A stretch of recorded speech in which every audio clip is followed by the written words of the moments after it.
So what is China's real stake in Iran? You see the headlines, you hear the official statements, but there's a whole other story playing out behind the scenes. And today, we're going to pull back the curtain on that hidden strategy. Okay, to really get what's going on, you have to picture this. The year is 2026, and Iran isn't just dealing with protests. The country is on fire. We're talking about a full-blown revolution. And look, this isn't just us talking. The source material lays out a pretty grim picture. The regime is staring down an existential crisis. The economy has completely collapsed, there's chaos in the streets, and the threat of war is hanging over everything. The whole region is on a knife's edge. And that brings us right to the heart of it. Beijing has spent years, decades even, building this relationship with Tehran. So now, with that key partner about to go up in flames, what's China's next move? Well, the answer might surprise you. It has a lot less to do with friendship and a lot more to do with a quiet, strategic disappearing act. All right, so first, let's look at the official story. You know, the one that was sold to the world, this big, grand promise of an unbreakable partnership. This was the number that just blew everyone away back in 2021. $400 billion. A massive 25-year cooperation deal that was supposed to pour Chinese money into Iran's economy. I mean, it was billed as this total game changer, right? A lifeline for Tehran and a brilliant move for Beijing. And the language they used was just as big as the number. Both sides called it a comprehensive strategic partnership. You had President Raisi talking about their friendship being like an ancient tree with deep roots. Beautiful stuff. But what happens when you stop listening to the poetry and you start following the money? So let's do that. Let's pull back the curtain.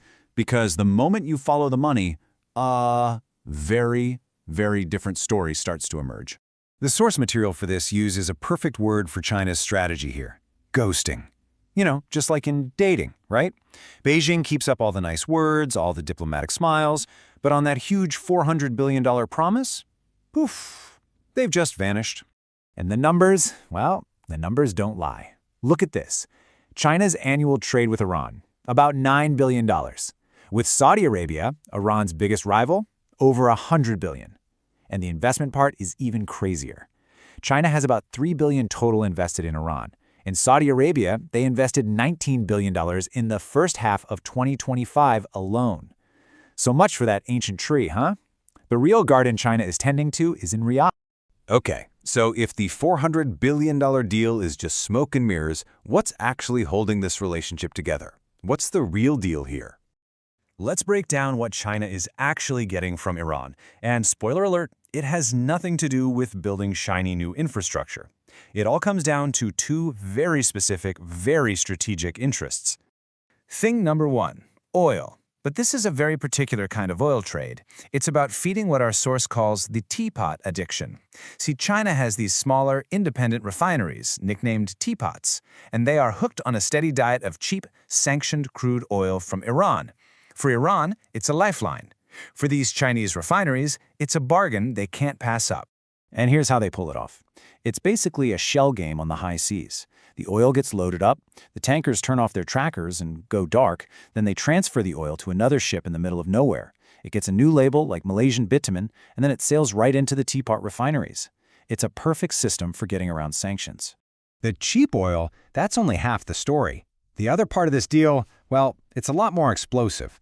Our source calls it the propellant trade.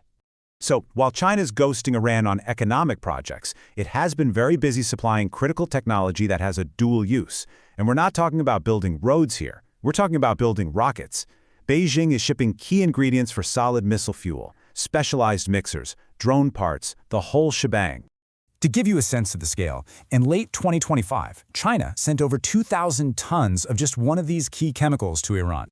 So what does 2,000 tons of something like sodium perchlorate actually get you in military terms?